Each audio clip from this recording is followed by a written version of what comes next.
be made quite a marvel. That Cupid, when he comes between the best of chums, does generally lead them to a quarrel. We both have a maiden with love of hearts a laden, and each doth think his lady love a Venus. And I do say that mine is as good a maid as thine is, and that's the little difference between us.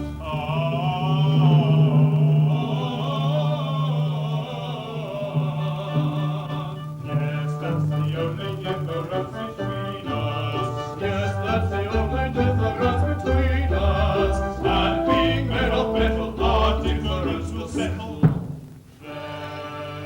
won't be any difference between us. There won't be any difference between us.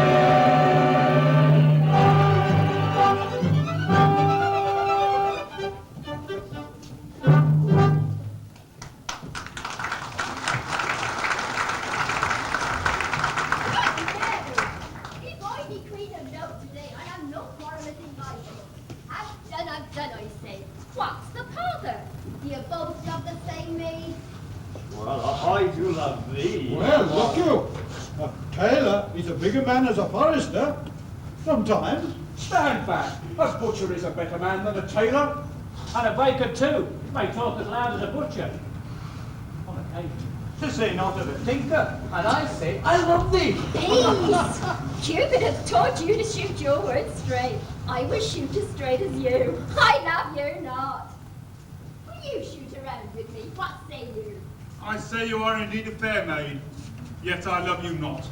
That arrow wobbles. It is too long for the bow. Trim it up, you are a fair maid, and let fly, I love you not. 'Tis enough to wound a woman with.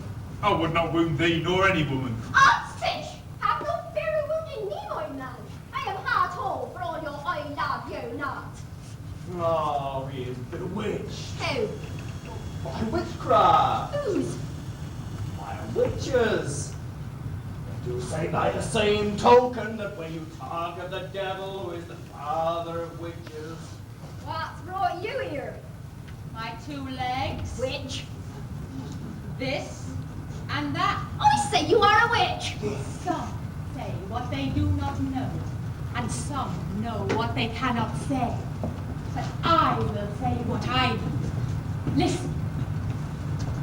I know that love is far above all jewels that are seen. And I do know that being so, 'tis wanted by a queen.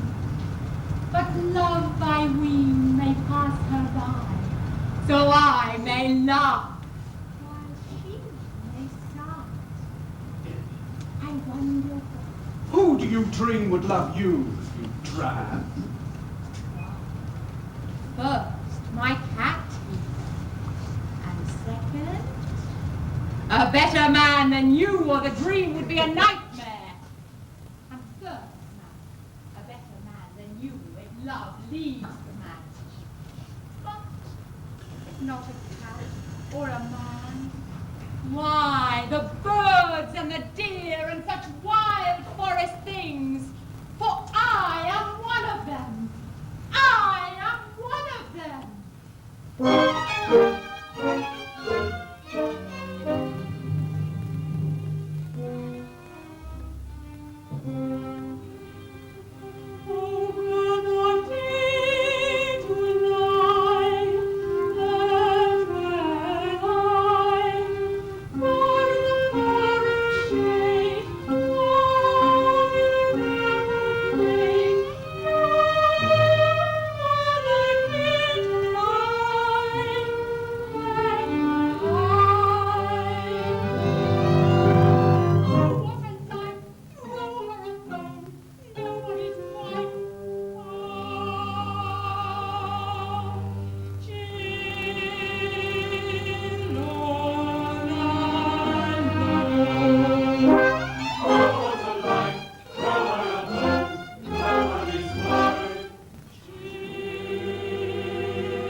Queen Betsy fares. What say you now? The truth. The truth. My Lord of Essex stands on one side of the throne. So, do you stand for the Earl of Essex?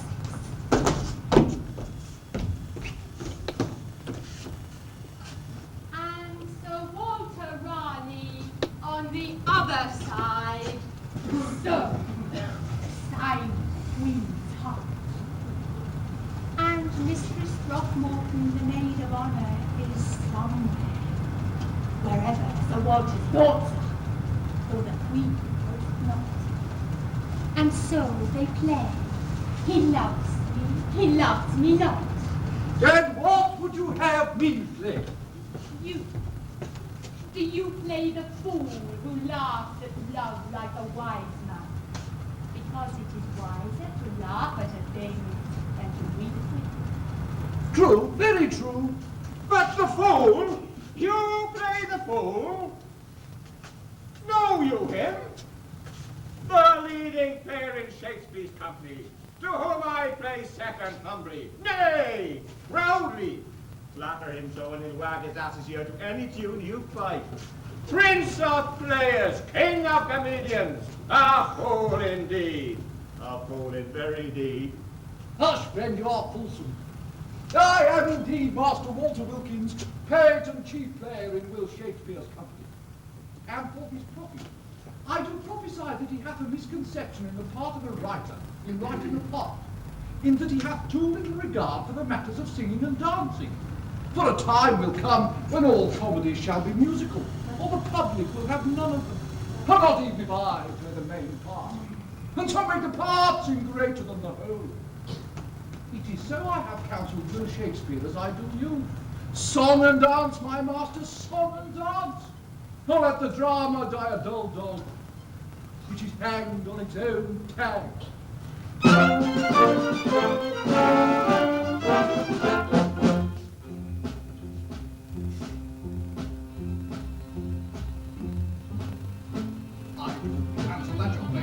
Joke and then gay time and you'll play every as merry as you can. For the play become and will be very tragic one to I act upon a very proper plan. As a patriotic Britain I have wandered on and written a jolly sailor song about the sea. With all my temper chance one, being congruous I dance one.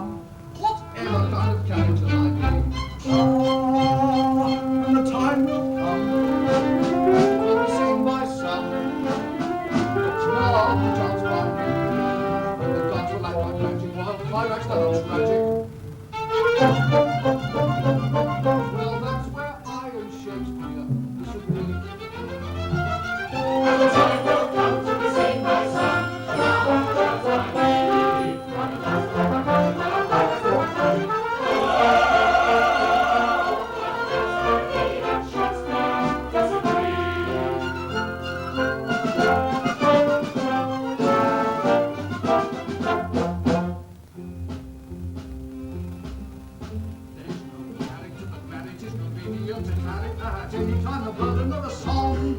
One word will introduce it and the public will excuse it and our body gives a full of animal. Every time it speaks a lyric, we mention it the billow.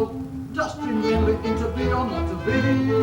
Come the words a sea of trouble, the applause I trow would double.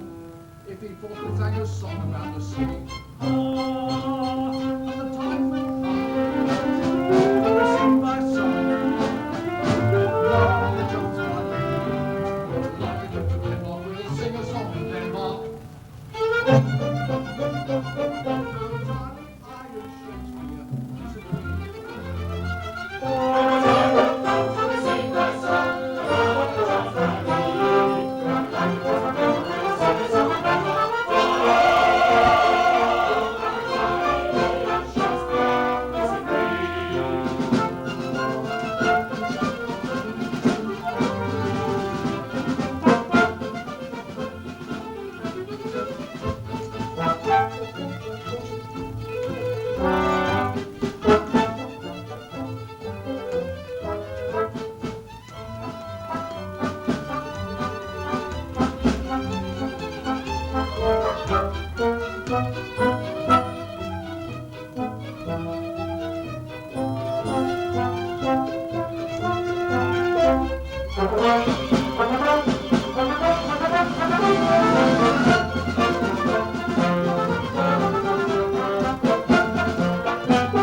Sir, I was speaking my thoughts aloud.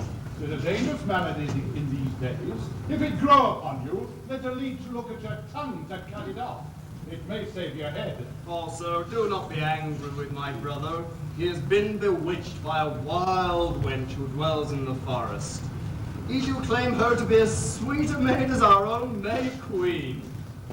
I did set about cudgelling my brain to find a cure for him, till he did set about cudgelling mine. There are but two cures for witchcraft. To burn the witch or drown her in a sack. If she be a witch, they nearly burned me for a wizard when I first burned tobacco. But who'll think of witches and Mayday? Oh, drink my mead and sack. Better drown such thoughts, and here comes the sack to drown them in. Oh, buy my mead and sack. 4 gills to a pint, and a quart to a blackjack.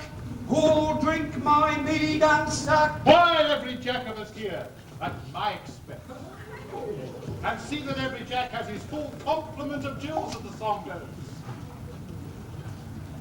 Marry, 'tis a very full stop of wine cups.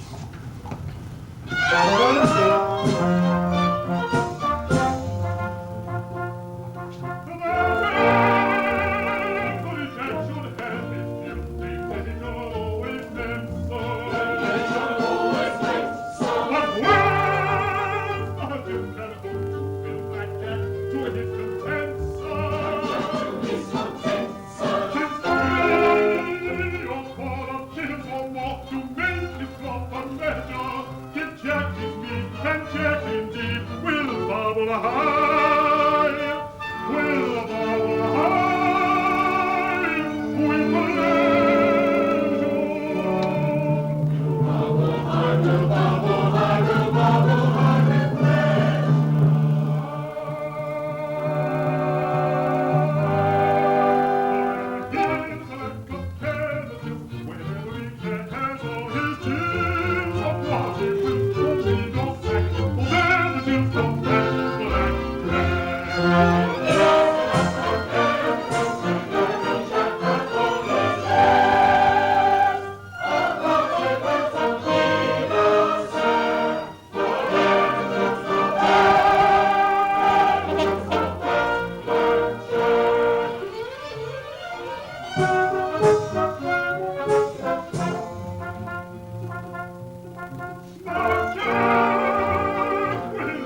made by Jack, for Jack's a man, for Jack's a man,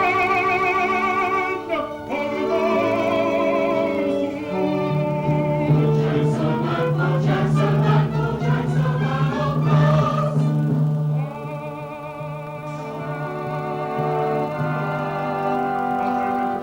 Select of care the kids, whenever we Jack has on his jeans, of what he wills, or mead or sack, or where the gins of that.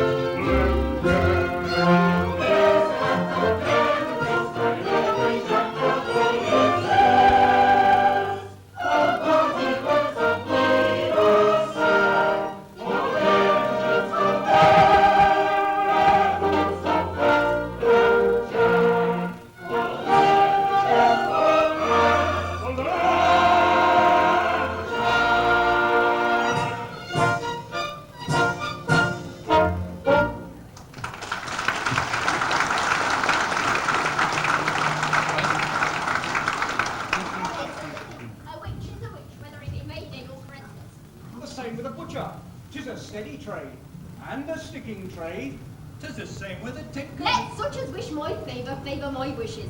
A witch is fair game and ever in season. And what's a fairer game for a May day than a witch hunt? Who says a witch hunt?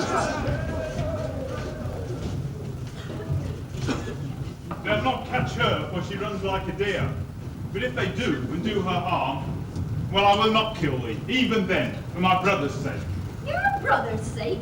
What is your brother to me, or what are you? I have thought that you liked me a little, and I would have liked you. Yes? To like my brother. Must it always be you or your brother? Now listen, I hate big men. It is brain that women worship. Brainful, not bulk. As is shown by the way I'm attracted to Master Wilkins. Who speaks my name? Oh, did I speak it aloud? I was thinking. It had a sweet sound. Walter Wilkins. Yeah, it is a pretty name. And famous. And what think you, Master Wilkins, of love at first sight? Why, love seems a merry thing at first sight, and I have never looked further. Then sign off the second cycle we may prophesy it. I prophesy indifferently, sir. But if love do come to me, it will find me merry or not. Oh, to laugh at love is foolish, To weep with it is wise man's folly, sir. I like your humor. My humour is good humour, sir. That is my rule of life, and I apply it to love.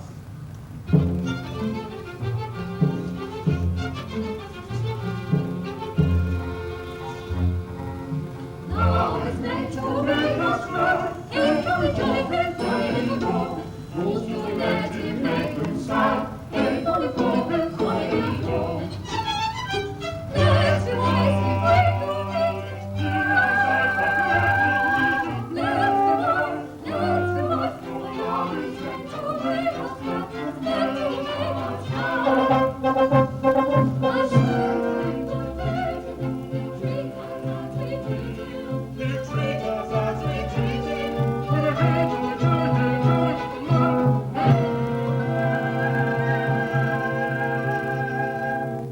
Jolly, jolly, hey, jolly little dog. Sorrowful as folly as the berries grow on holly. And oh, 'tis folly, and oh, 'tis folly to be afraid of love. With a hey, jolly, jolly, jolly little dog. Sorrowful as folly as the berries grow on holly. And oh, 'tis folly, and oh, 'tis folly to be afraid of love.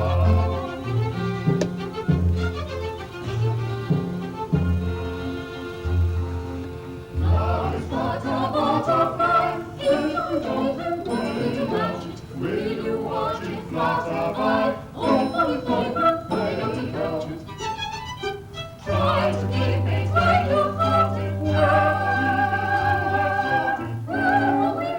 For love is meant to make us glad, meant to make us glad. Sorrow is the light of wisdom never taught it. Oh, wisdom never taught it.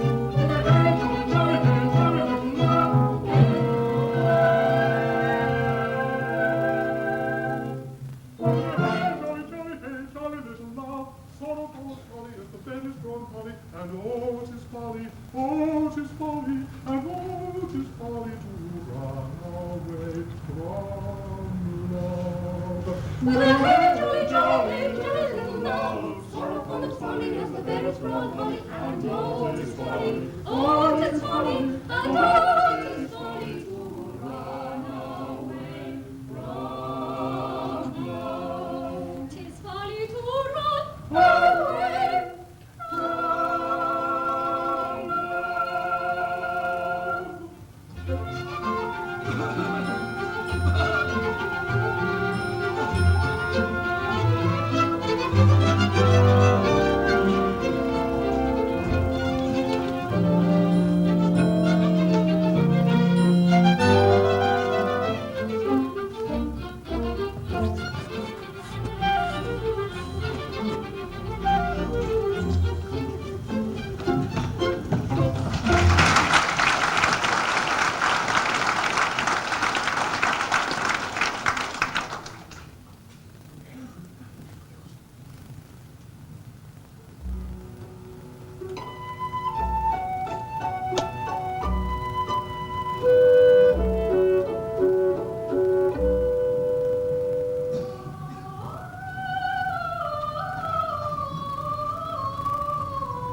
You speak bitterly. But I smile, sweet In kitty. very truth. And in very truth, the words of my song were true, and means much to both of us. She lost a letter from her love, and so have I. Oh, if the letter be found and brought to the Queen, Oh, what then? why, then the air of court would be bad for both of us. Oh, let's have done with it now, you and I. What is it they sing in the tales of Robin Hood in their Morris dance today? Then who would not be out of court as Robin Hood befell? To fare as love may bid him fair, and bid all else farewell. If love follow him beneath the greenwood tree. Ah, it's when the man's in love that the quiet of the country calls him loudest. And is it so with a maid? Would you give up your life at court for me? In court, or elsewhere, I'd give up my life for thee.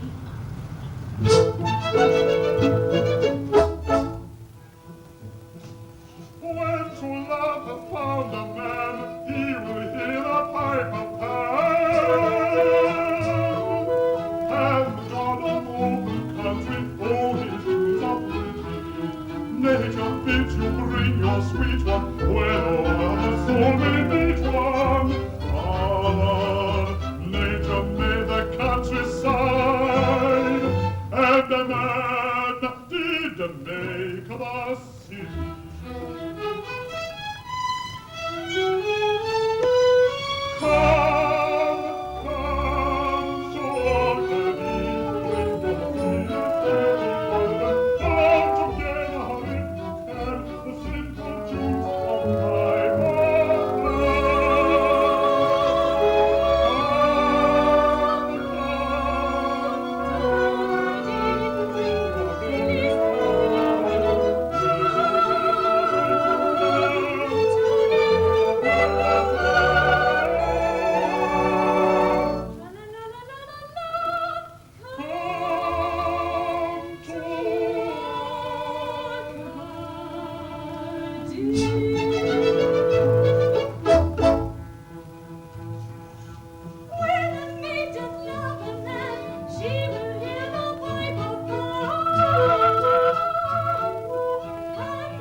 The good looks of Bessie Throckmorton to the good books of Bessie of England. 'Twould ruin Raleigh if the news could be brought to the Queen's ears. It can, if it be carried cautiously, yet not too cautiously, but so that the news may fall opportunely and yet seem to get broken unawares. For the Queen hates the bearer of bad tidings only less than the tidings themselves. What did he once say? Fame would I climb, but that I fear to fall. And I say now, love waits in ambush where ambition climbs. Love lets one arrow fly, tipped with a glance and feathered with a sigh. And love will lay him down and die at the first blow. Take care. Marry? Love is a foolish thing. Nay, sir, love is a very serious thing, as my friend here has only learned in the last half hour. It is like a plague. A man may take it lightly till it take him. And if it overtake him, it will undertake him. For love is the very undertaker to bury the gay in the grave. He talks like a book. In a shabby cover. And without a title, my lord. But judge not a book by its cover, nor a man by his title or lack of one. For love has, in this last half hour, made me one of nature's noble men. That's against nature. Sir, King Cupid can confer nobility on all men in half an hour. That is the way with all new nobility. It grows rank like a mushroom bed. For love, sir, can alter a man's habits quicker than he can change his clothes.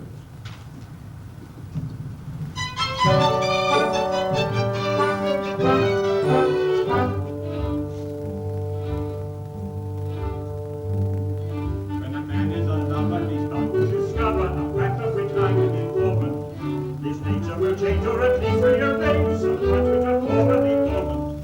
To have fallen less you metal than dressing was careless or shabbily shady, but love will change that you will buy a new hat when he's fallen in love with a lady. A lady. A lady. The love of a lady is a curious fact on a slovenly person it's certain to act. If his coat is well brushed and his boots are well blacked, you may know he's in love with a lady. You may know he's in love with a lady. You may know he's in love with a lady.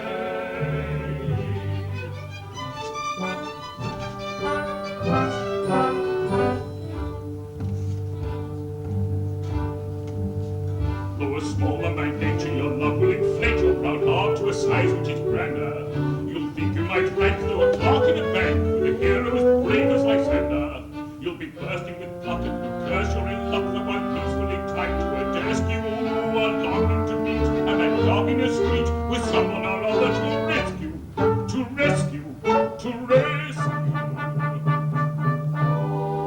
The love of a lady has such an effect upon me that I beg if you ever detect a house that's on fire or a ship that is wrecked, you'll allow him to fly to the rescue. You'll allow him to fly to the rescue. You'll allow him to fly to the rescue.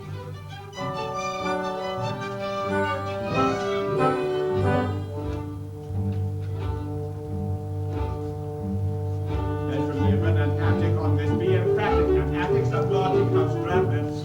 It's far happier if you share it with her, and Paris put that on your tablets. For your multiple times you've been parading in rhyme, though your friends never thought you would know it. But when love knows its nose, it can't do it in prose. It must have a poet to blow it. To blow it. It must have a poet to blow it. Blow it! Blow it! So the love of a lady's a curious thing, a poetical fancy it's certain to bring, and the present poetical song which we sing is especially intended to show it.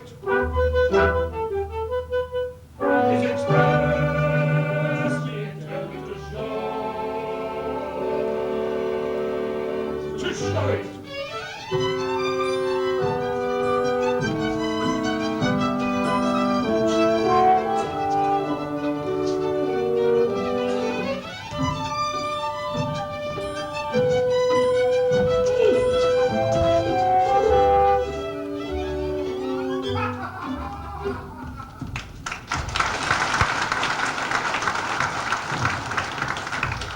Where's your witch?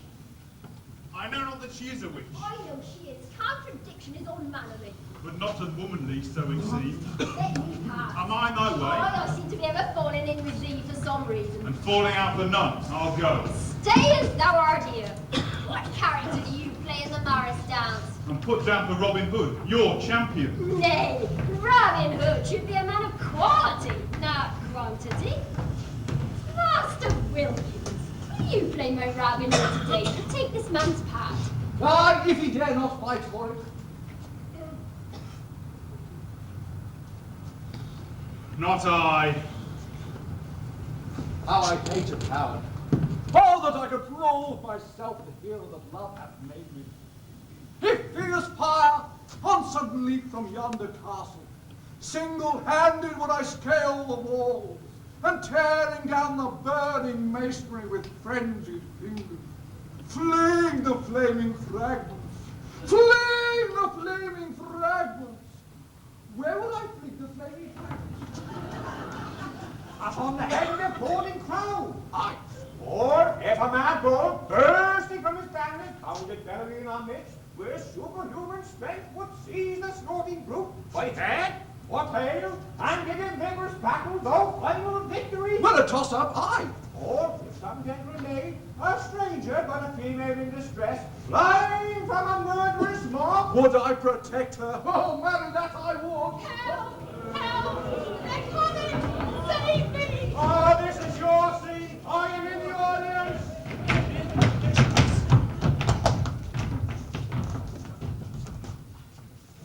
Are you all cowards here? Not all, though I only speak for myself. Stand back, yourselves. Ah, well, I will stand back, that's only fair.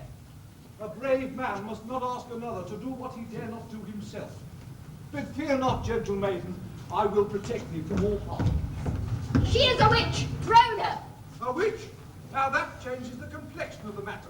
Your own changed somewhat. You grew very pale. With rage, 'tis the way of brave men. Odds fish, if I stay here, I shall fight the lot of them. I'd best away. 'Tis the safest plan.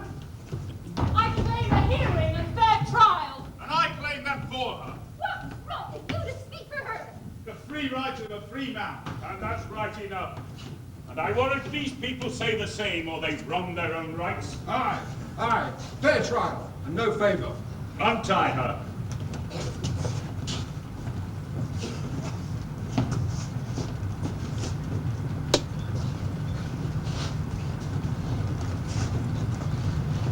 I thank you, sir. Nay, thank your champion here. I do say what the Queen would say. For she would love thy stock of courage as she loves the courage of thy stock. The yeomen of England, she says they built her throne. God save the Queen!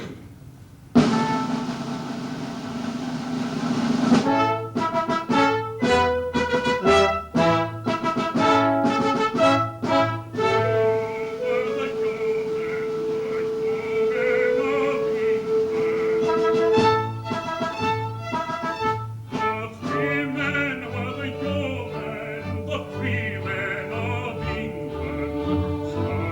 for the foes they bore, and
first them, for you men of England, no other land declares them, but the motherland of England.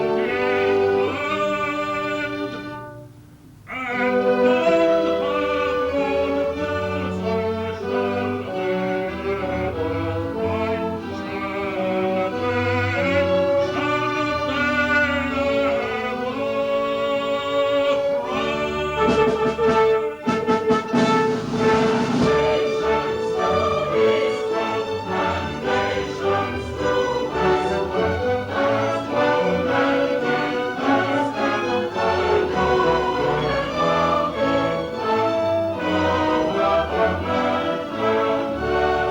shall they ever find, shall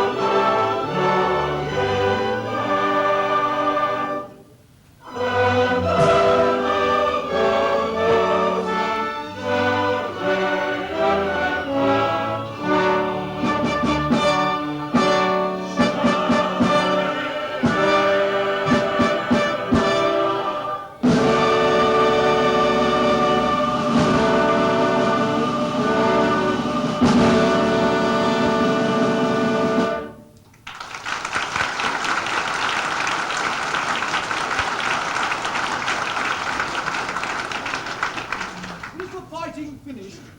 It has not begun yet. Stay, you have your chance. Let the witch have a trial, a witch's trial. Into the river with her, in with her. Say, I am a man of few words, but I would say as prettily as may be, that if you will bear with my lack of fine language, the first to raise finger on her I will kill.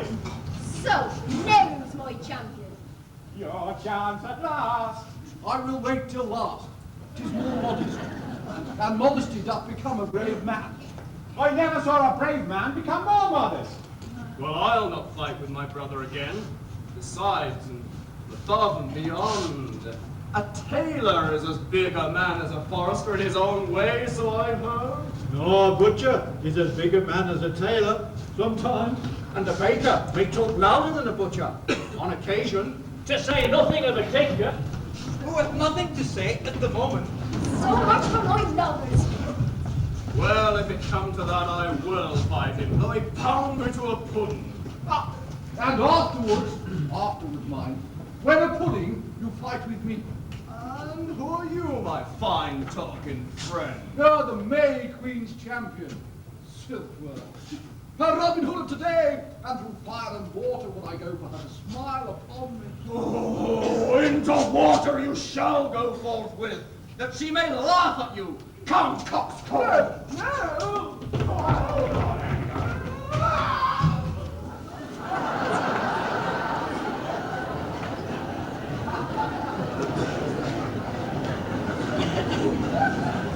Why do you venture here if they hunt you as a witch? Was to carry this to a lady of the court whom I saw drop it in the forest. This? Maybe she'll give me a soft word for it. You'd give your life for a soft word, Perhaps, and get the best of the bargain. witch or no witch, and what you are I know not. The Queen shall decide that. Queen Bess, I will bring you before her for judgment. God save the Queen. And me? We are in luck's way. This is Raleigh's handwriting, a love letter to Bessie Throckmorton. 'Tis an acrostic hiding the name Betsy. Listen. Blessed the pen that write my lady's name, e'en though my pen do halt for very shame, shame at its unworthiness to write so sweet a name, and so forth. Now, mark how this will fall out for Raleigh. This paper may be what she claims, or it may be some witchcraft of her own, a love charm, I know not. I declare. The Queen shall judge. Keep the girl in charge and ask the Queen to judge her once for all. The Queen can do no wrong. God save the Queen. And thee. And Raleigh, he'll need all their prayers when the Queen reads this.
he'd rather question a woman than answer to a man. Cross swords are not questions, and I'll point my answer, I promise you.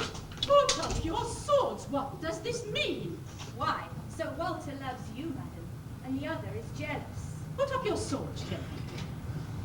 As I am a man, madam, I'll speak openly now of the love I have. As I am your queen, be silent. I know of your love. Betsy has told me. Betsy has told you? Yes, and I am not angry. I have been falsely true, and truly false to save your life. I'm in a merry mood. Where is the May games? Let's see a Morris dance. Who plays Robin Hood today? Master Wilkins, your grace, an actor of infinite dignity. Well, where is he? Madam, he comes. What's this? A joke at my expense? No, madam, at mine. Yet I count the cost nothing if it please you. But you shall pay for it. Oh, poor for his conceit, As you said, madam, 'twas a great conceit of mine to be thrown into the river, that I may afterwards emerge in the character of Father Thames, whom I now represent. And as Father Thames, I stand before you as an ambassador to King Neptune to offer unto beauteous England the dignity and title of Mistress of the Sea. A pretty conceit. Marry, his conceit carries him further than you could throw him into the Queen's favor.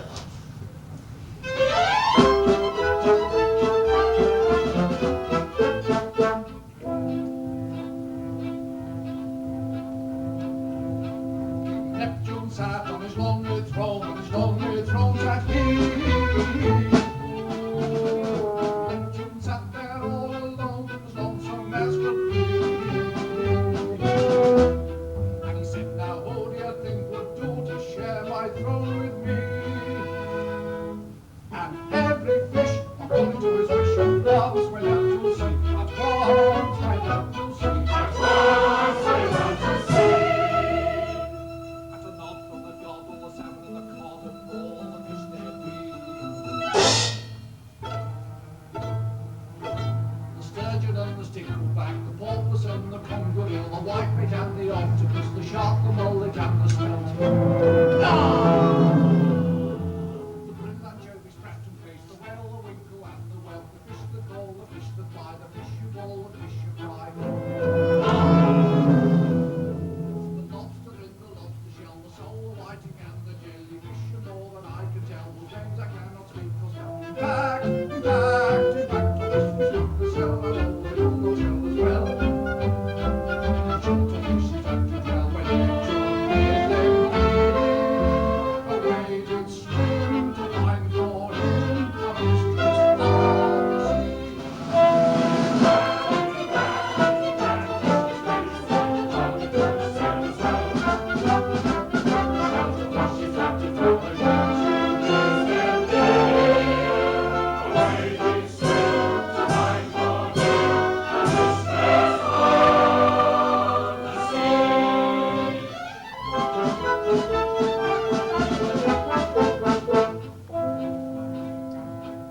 Neptune sat on his throne once more, on his throne once more sat he. The fish came back from England shore, and cracked their fins with glee. And they said it's in the fairest green as in the world can be. And Neptune said that's Elizabeth, and she's the victorious, and she's the victorious, and she's the victorious. It is off with the gods of the salmon and the cod to accomplish this decree. The sturgeon and the stickleback, the porpoise and the conger eel, the whitebait and the octopus, the shark, the mullet and the smelt, the brill and joby, the whale, the winkle and the whelk, the fish that roll, the fish you roll, the fish you fry, the lobster in the lobster shell, the sole, the whiting and the jellyfish, and more than I can tell, whose names I cannot speak or spell.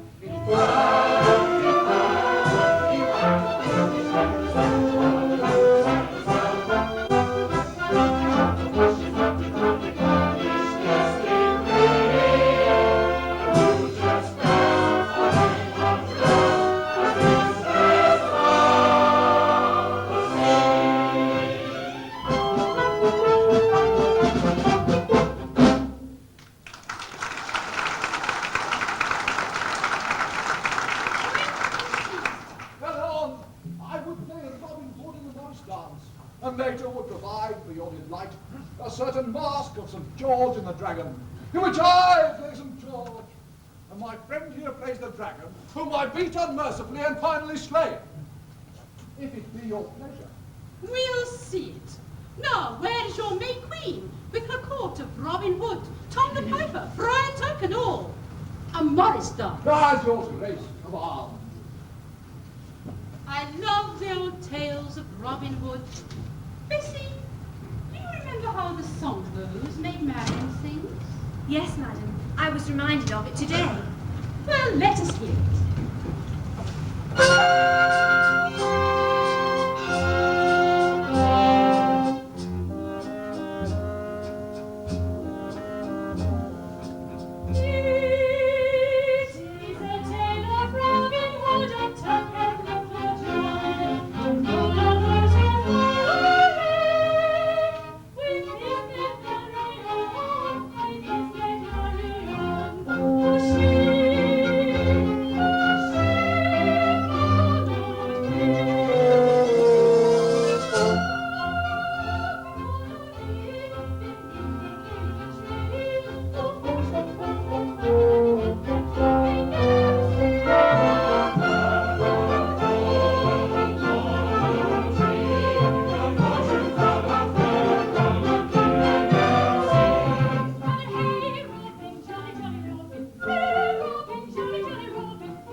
We're four men of Windsor.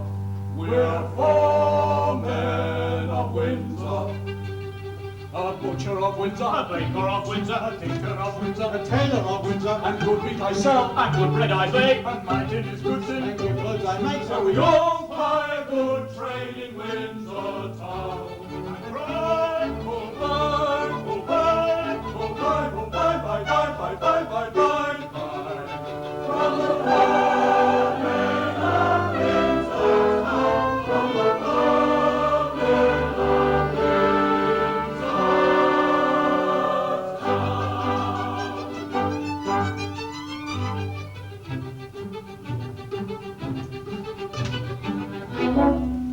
What say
castle. Sentries every gate to keep Raleigh out and his lady in. And your witch? She is to burn at sunset. Look! How do you escape? By witchcraft, if I'm a witch. So I thought. We'll take her back. 'Tis the Queen's service. If she confess herself a witch. Still, she has saved my life.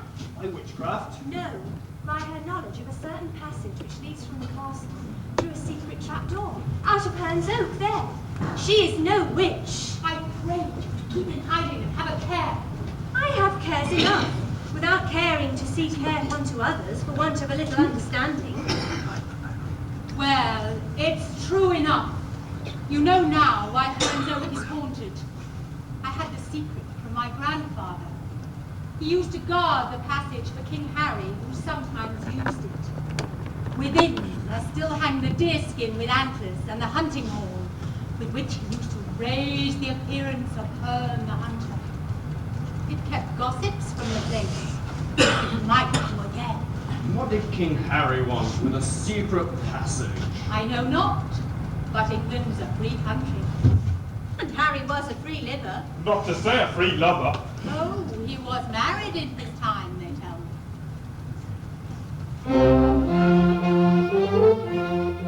In England, Merrie England, in England, Merrie England, in England, Merrie England, Merrie England. There lived a king upon a time, to tell his name might be a crime. In England, Merrie England, but he sometimes did doff his crown and walk abroad like any clown. In England, Merrie England, in England, Merrie England.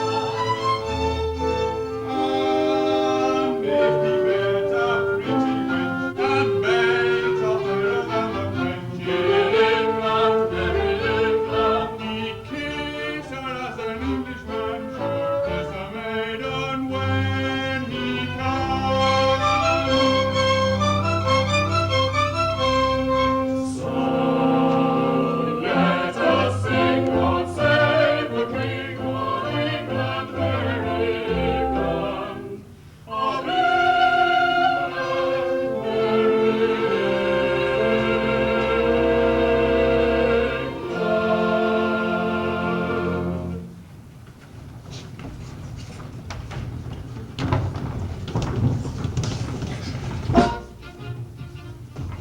One in the heaven is high, no cloud in the heaven is high, and a man in his brain.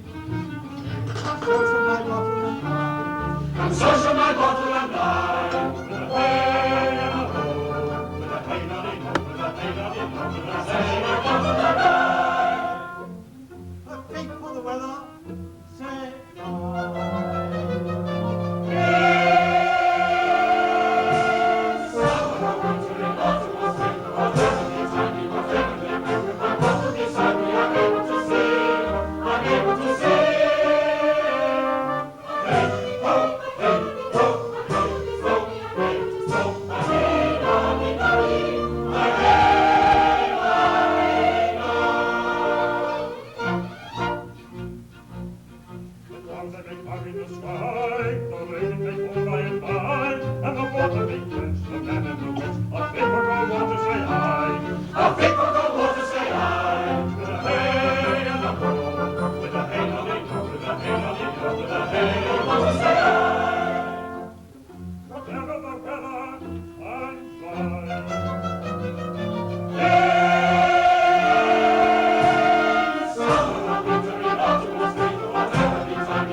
properly be played at the May games, in which I shall play Robin Hood. And I the friar. Then, having perfected ourselves in our part, we'll proceed to the castle to play before the Queen's servants. But, and mark this but, if we do meet the Queen by the way, we shall forthwith commence my mask of St. George and the Dragon. In which I play the part of the dragon. The hind part of the dragon. And what do I play? And I. And I. And I. You shall play the music. Is the mask musical? Yes, it has parts in it for drum, tabor, sackbut, jew's harp, and voice. Of these, the drum sets the time and the sackbut sets the tune. Will you give me the sackbut to set the tune? I'll give you the sack, but you set the scene. How many kinds of music are there? Why, two kinds. Instrumental, when there are no words, and vocal or singing, when there is language applied. If I sing, what language will be applied to the music? Oh, I know not. But be advised, and sing only to the deaf and dumb for a charity. Why should I sing for a charity? Not because charity suffereth long, and they who suffereth long muzzle their dogs, and they cannot howl, which is sound sense, though it sounds nonsense. For music is, in a sense of sound, and if your senses be sound, you make music which hath tunes in it, and give airs to your listeners, which is proper.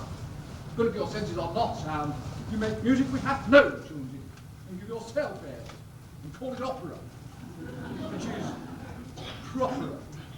As for myself, give me a tune that a man may hum as he please, or whistle as he please, or step to as he please, straightforward withal, not sideways or round the corner, like a bumblebee in a bottleneck.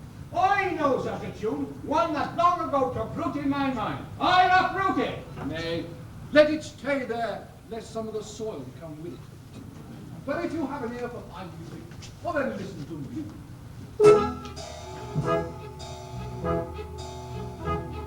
I may be wrong, but I long for a song with a tune that a man can march to.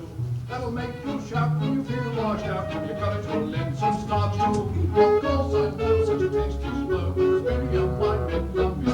Oh, what on earth can be the worth of a tune if a man can hum it? Of a tune if a man can hum it.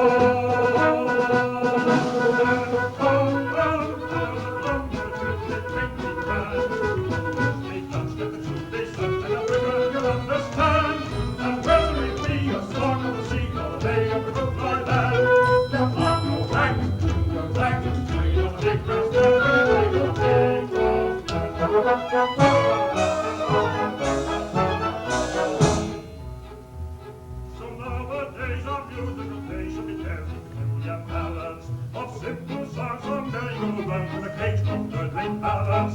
If these you mix with big drum sticks and slur, they can stay. Little musical boys will applaud your noise as soon as they leave the cradle, as soon as they leave the cradle.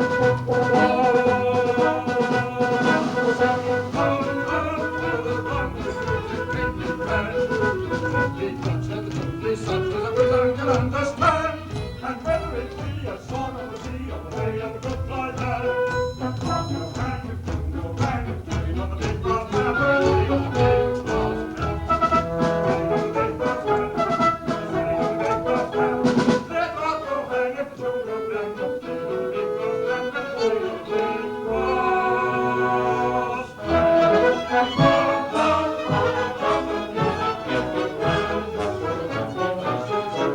band.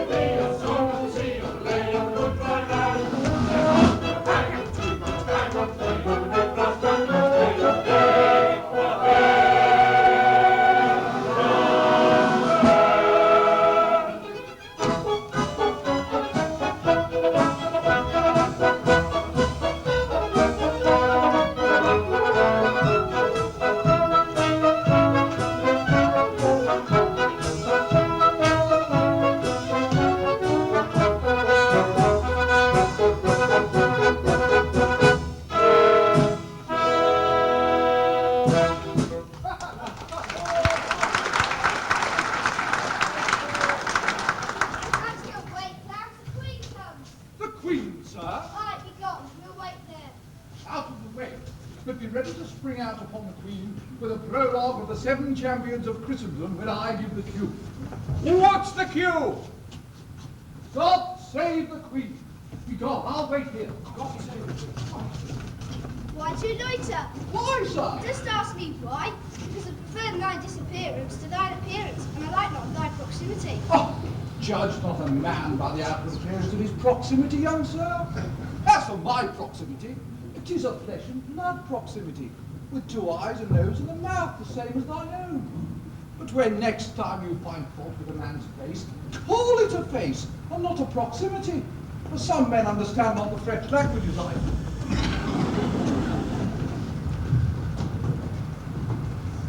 Where's Essex? I said I'd meet him here. Here's the apothecary, madam, of whom he told you. Ah. Go and wait near, and I would speak with this apothecary alone. They say he is cunning with his drugs, and my physicians do not comprehend what ails me today. I can. It is an affection of the heart. Complicated with a black humor of jealousy, there's naught more dangerous. To others, Mrs. Rockwarton is like to die. Come hither. Go. I like not to leave your grace with this knave. You are a brave boy, and a brave boy, and a pretty boy, and a faithful sweetheart. Now go. If I were 10 years older, I'd marry her. If she were 10 years younger, I'd do it. Now, apothecary, you look starved. Yes, madam. It is a poor life to live on drugs. You say you live a poor life. What would you give for 100 crowns? Why, madam? My poor life. If it were worth the money, which it cannot be, seeing that if I give up living, it will not be for money, but for the want of it. I need a drug that deals death, not life. A drug that is swift and secret. One that counterfeits some natural disease in nature's armory. A drug that strikes like a dagger, that leaves no pommel in the wound, to point suspicion. Dost thou know of such a drug? I could concoct it. Is it for a man or a woman? Give me enough for a man. It will be less than for a woman. How so? Why, thus. The first and last effects of such a drug is loss of breath. And the first and last effects of loss of breath is loss of speech. And 'tis easier to stay a man's speech than a woman. Then stay thine and bring me the drug. In an hour, madam. Here.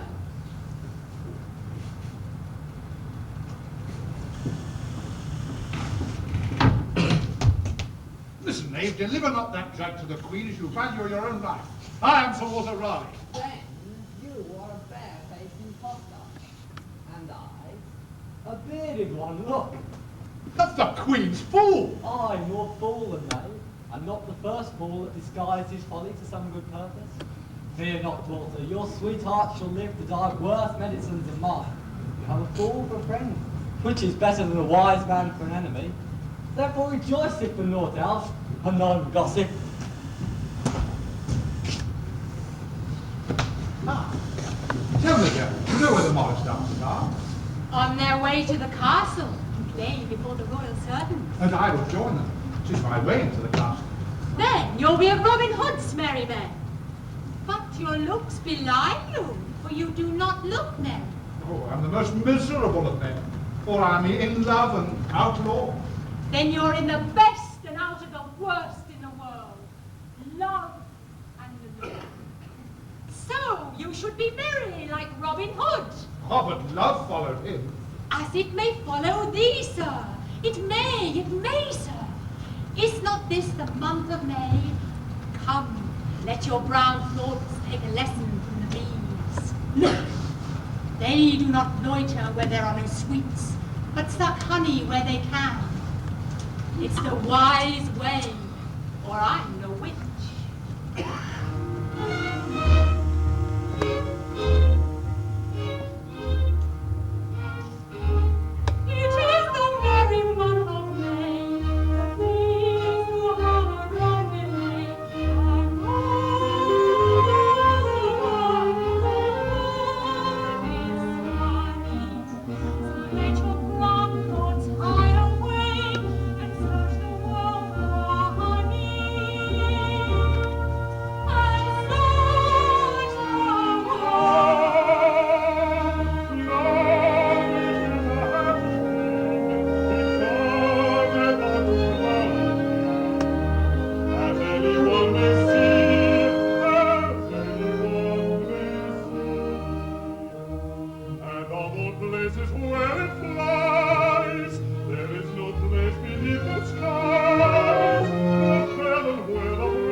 the mayor, I have a favour to ask.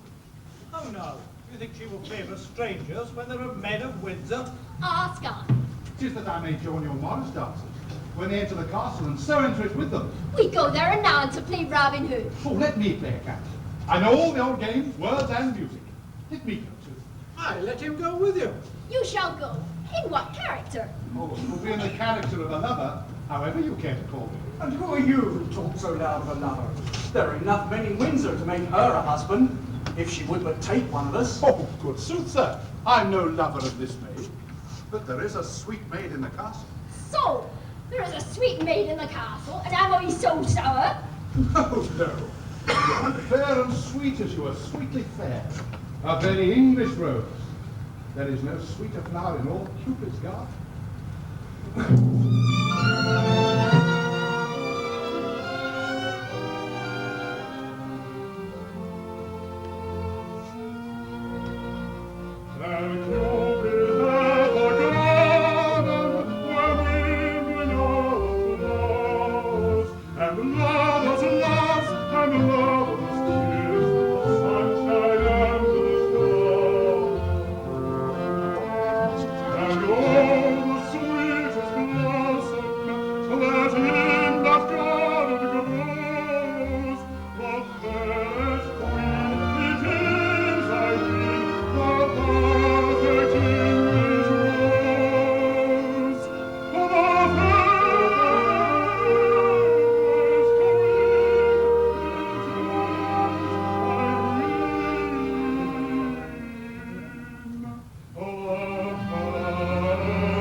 Or do you prefer another maid above this maid? Why, I am her Robin Hood.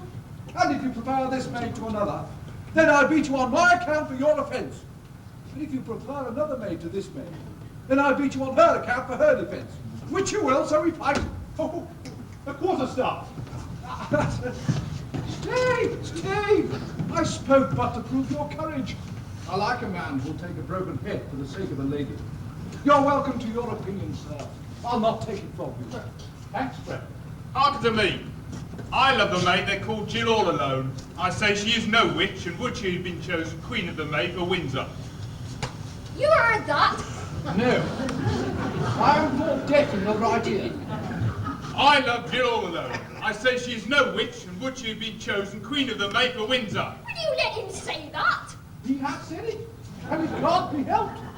But I assuredly shall not let him say it again. I love Jill all alone. I say she is no witch, and would she have been chosen Queen of the May for Windsor? He has said it again. He has. It's a wretched challenge. Yes, I must beat him. Hey! This son, Jill all alone, is a witch. Therefore he is bewitched. Therefore it is not his fault.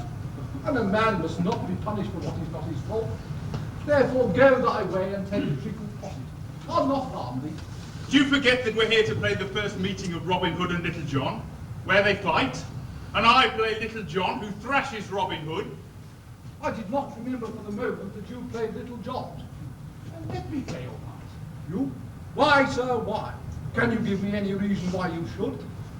Try to think, sir, and I'll owe you a new crown for the cracked one you'll get. Is there any reason why I should give up my place to you? Only this. I'm Sir Walter Raleigh, and I take any part that will take me into the castle to take the part of my lady, who is in sore distress. Say no more, sir, say no more. The part is yours. You shall play Robin Hood and be thrashed by Little John, while I shall play the pride. And what of me? You will content yourself with the hind legs of the dragon. And now, to Robin Hood and Little John, and to see what shape we make.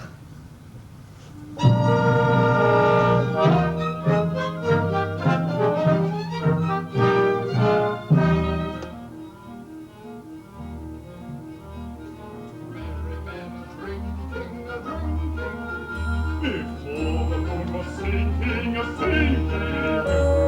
stranger he did pass that way, and he did listen to their lay. He did listen to their lay.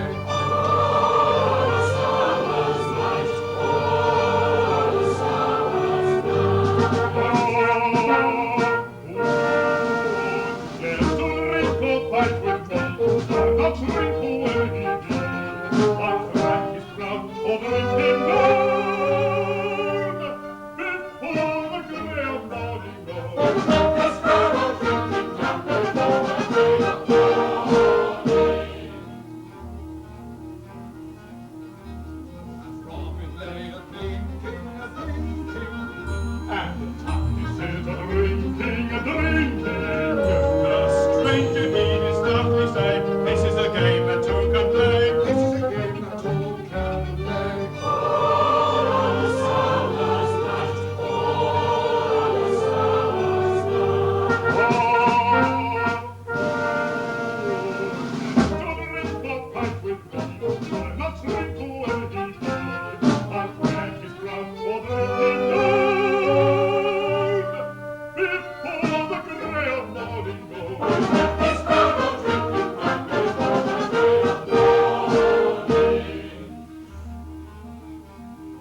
myself with the two parts of St. George and the King of Egypt, which I play in my mask.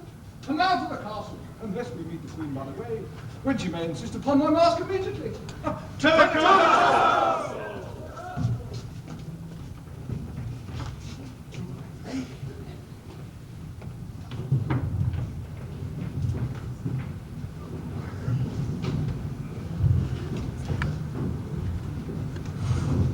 Wait here, lady. I'll run and bring your lover. I'm afraid. I thought I heard footsteps in the passage following us. The echo. I'll bring your lover. He'll kiss your colour back, I warrant. Thou art a kind girl. Nay, but we are two of a kind, for we both carry our lives in our hands and love in our hearts. A double burden. Aye, but what's one without the other? I have heard it said. Life's a chime and love the ringer, life's a lute and love the singer. Though he sing a song of sadness, 'tis a song of ease. Anon, lady, I'll run. Aye, 'tis a song to heed.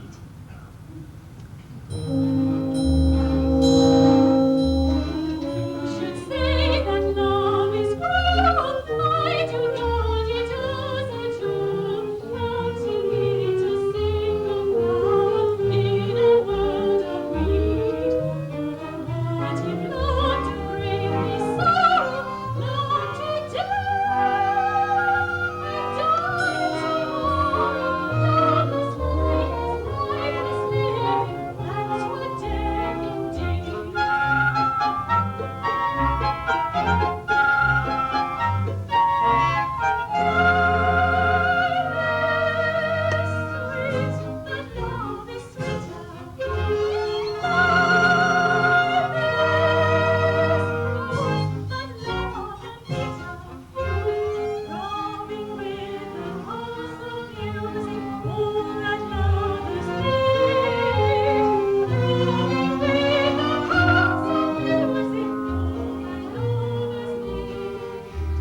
Life's a chime and love's a ringer, life's the lute and love the singer. Who can choose the song or solace? Oh, 'tis a song to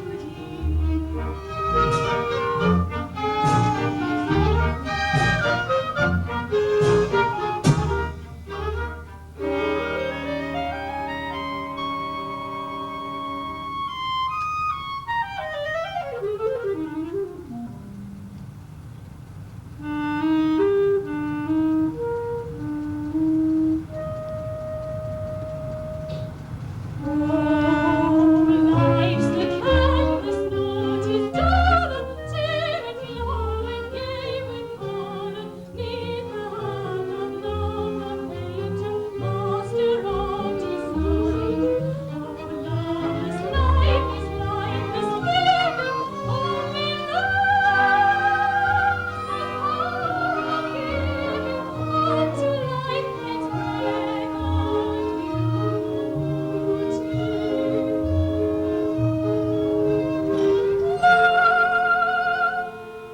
Love is all divine, love is all. Love is all,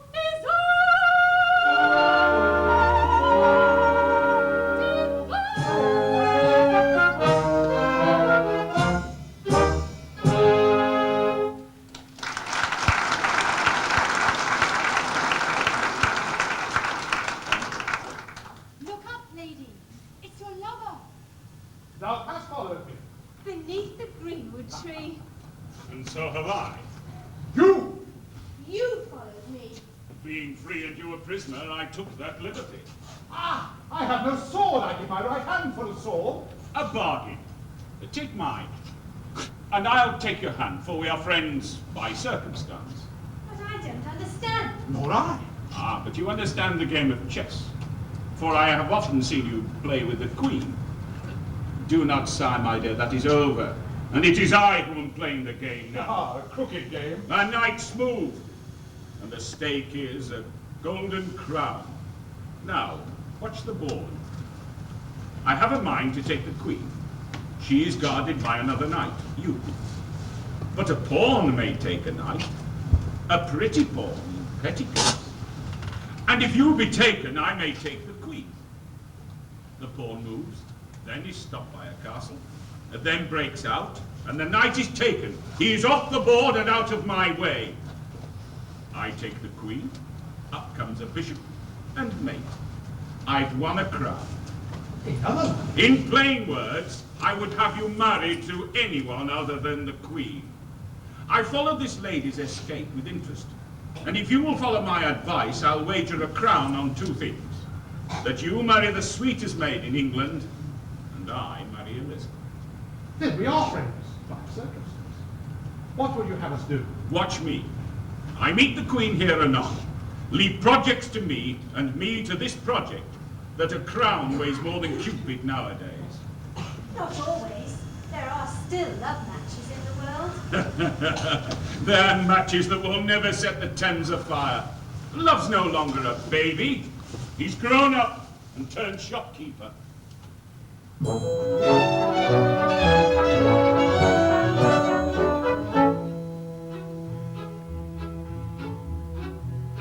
When Cupid first this old world trod, was, you know, a baby god, and old Dame Nature nursed the lad and let him run about unglad. And old Dame Nature nursed the lad and let him run about unglad.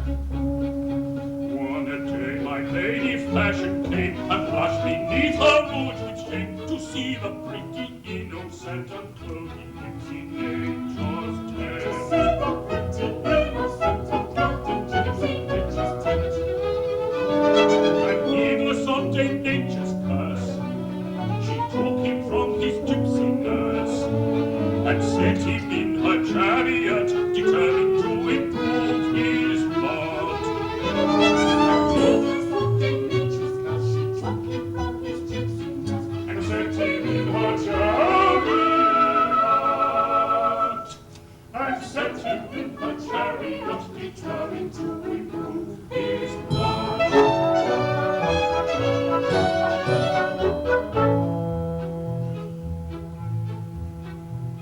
Beneath my lady Fashion's rule, poor Cupid then was sent to school, and learned the laws of common sense and how to count pounds and pence. and learned the laws of common sense and how to weigh pounds and pence.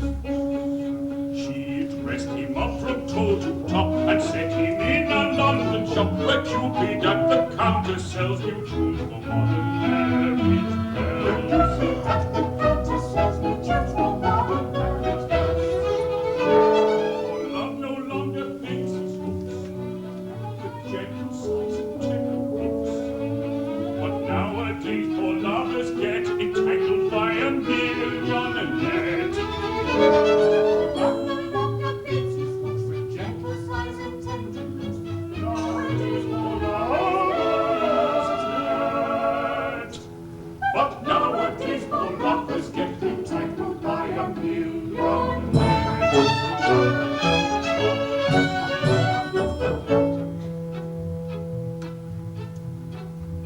Now Cupid seldom comes to us in purest naturalibus, for such extremely simple guys will shock the modern world with such extremely simple guys will shock the modern world with wise. Yet even now sometimes they say he takes a little holiday, and every now and then returns where old Dame Nature waits and yearns. Every now and then returns where old Dame Nature waits and yearns. For love's a gypsy still at heart, the fashion makes him look so smart, and I for one would not complain were he a naked child a day. Love's a gypsy still at heart, the fashion makes him look so smart. And I for one would not complain. And I for one would not complain were he a naked child a day.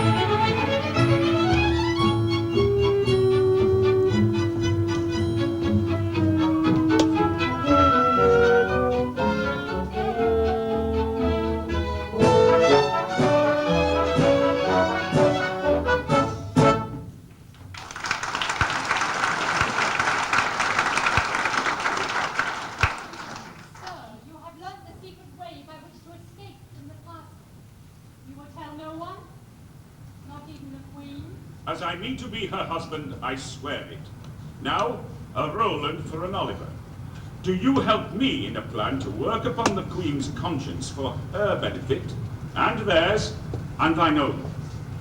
Let thy long lover don the deerskin that hangs in the passage, and we'll prick the Queen's conscience to pity with an apparition of Herne the Hunter. Sound the hunting horn twice or thrice, and hush. I'll see to it.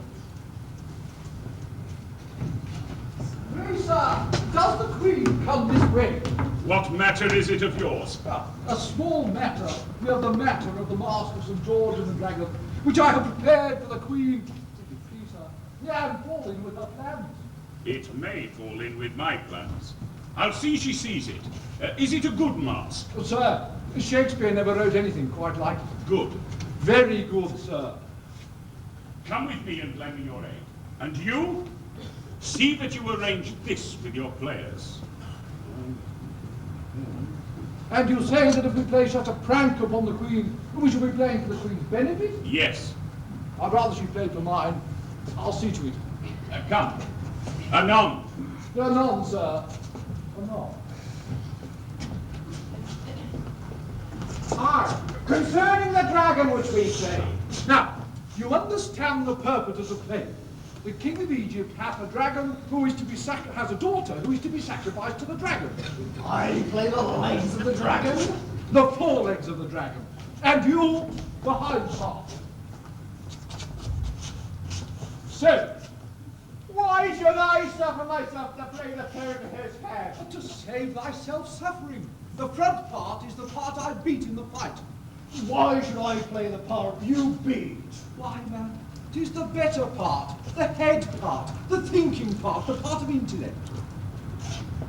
Doth the dragon think with his intellect? For more than with his head. Now, the dragon comes after the princess to devour. And do you come after the dragon? No, I come first and challenge dragons all and sundry. Then this dragon comes forth. And do other dragons come second and third? There are no other dragons. What am I? The forelegs of the dragon. How many legs hath a dragon? A dragon hath 4 legs, the same as any other centipede. Then I'm all its legs. No, 'tis plain enough. A dragon hath 4 legs, and 2 legs are forelegs. So with its hind legs it is 4-legged. And it comes forth before me, after I come, as I come after it, being forewarned and therefore forearmed. So it is forearmed as well as 4 legs. It is I who am forearmed. It has no arms but its teeth. Where doth such a dragon really live? Such a beast does not live at all. But how can it be slain? Have you no imagination? I cannot picture this foolish beast at all that comes forth on 4 legs with the 2 legs to be slain when it is not really alive. Oh, such things live in the world of the imagination.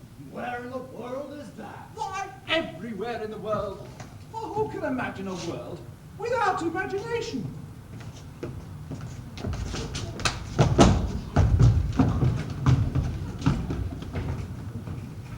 You'll do this? For thy sake. Come here, girls. I understand not this plot of Essex very clearly. Why, it is clearer than the Queen's conscience, which it is planned to clear. It is to prevent her vengeance pursuing Bessie Throckmorton, so that Bessie may marry Raleigh, so that Raleigh will be out of the way of Essex in the Queen's favour when he's married, which some call Mar. Well, To this end, and for the purpose of startling the Queen, the big forester will appear to her anon in the guise of Herne the Hunter. All of you here will pretend you see him not, so the Queen will think that she alone sees him for warning. If you tell your falsehoods fearlessly, Essex has arranged it with the Commons. Jess likes me well. Odds fish, I like it not. I like not the thought of frightening a woman, be she queen or common. Thou art frightened thyself. Nay, but it lies against my conscience to lie against my conscience, and I will not lie to queen. Who is my conscience? I'll have none of it. Then go, pay thy taxes.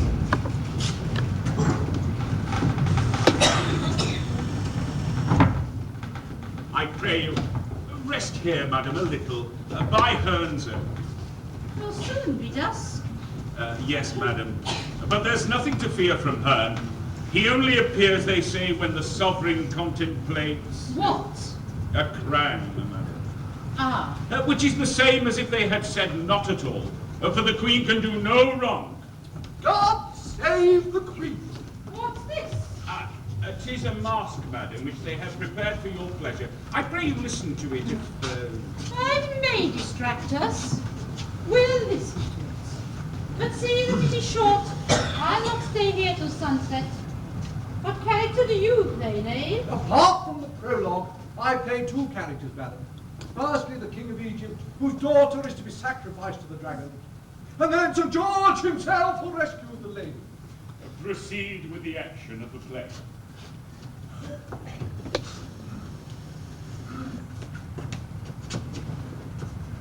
I am the King of Egypt, and yet I frown.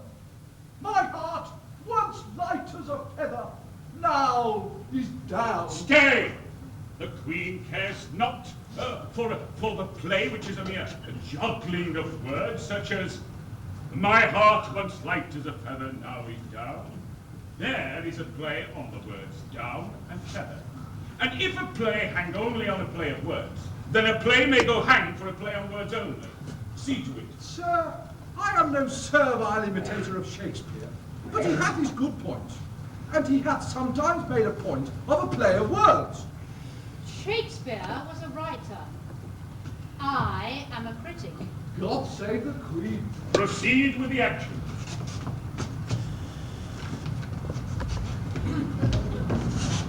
Enter the Princess Sabra.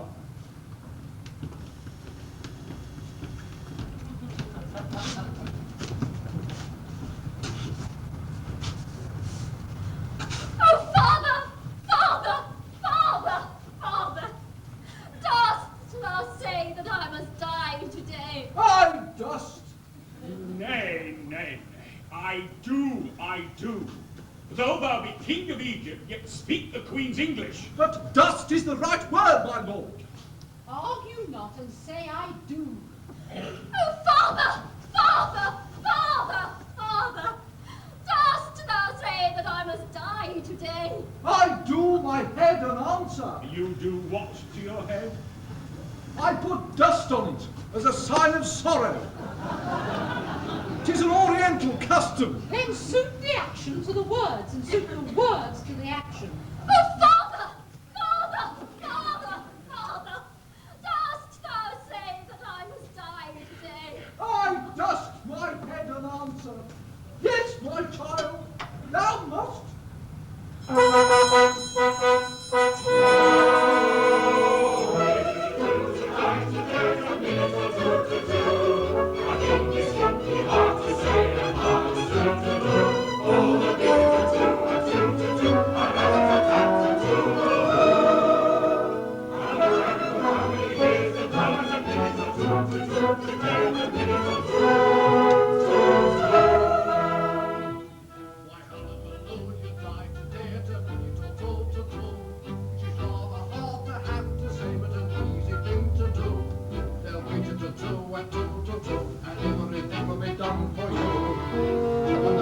Will come and excuse the drum.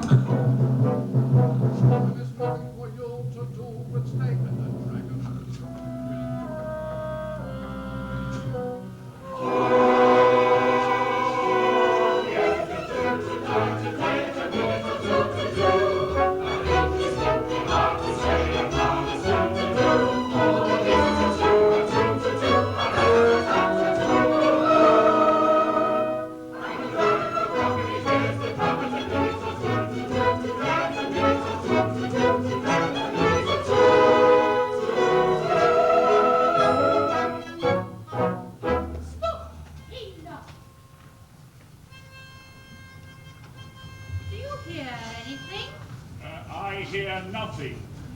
Hunting form, faint and ghostly.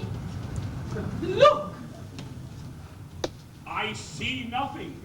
To you? No, nor I, nor I. But if it were her, the hunter... Peace, I say. nothing. There? I see nothing but a gnarled tree against the sun. Then the sun hath blinded you, for I see red, all red. Give me your hand, Essex. With all my heart. 'Tis what we played for. The drag, madam. I've changed my mind. Colonel, the prisoners this way. Mr. Throckmorton and the witch girl. Let them go. They are pardoned. God save the Queen, the witch! The Queen has pronounced her innocent. She's pardoned once for all, like the other. And who will go back on the Queen's word? Come, you are safe. Safe? They're sounding the alarm. It is our death bell. Nay, nay, 'tis your wedding bell. The Queen has pardoned you as I planned. As I planned! Take your maid Merrie, sir, and we'll play a Robin Hood's wedding feast, in which I shall play King Richard the Lionheart. What say you? With all my heart.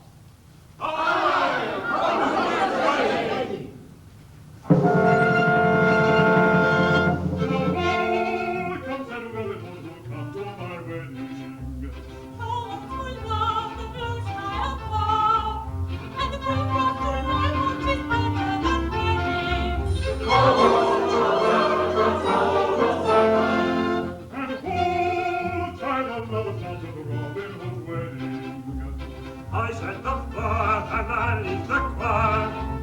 Good fight up to Robin Hood at Robin Hood's wedding. Good and who'll be the groomsman at Robin Hood's wedding? I said, Big John, my Lincoln, all done.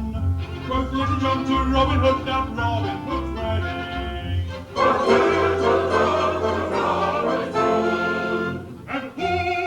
Give the bride away at Robin Hood's wedding.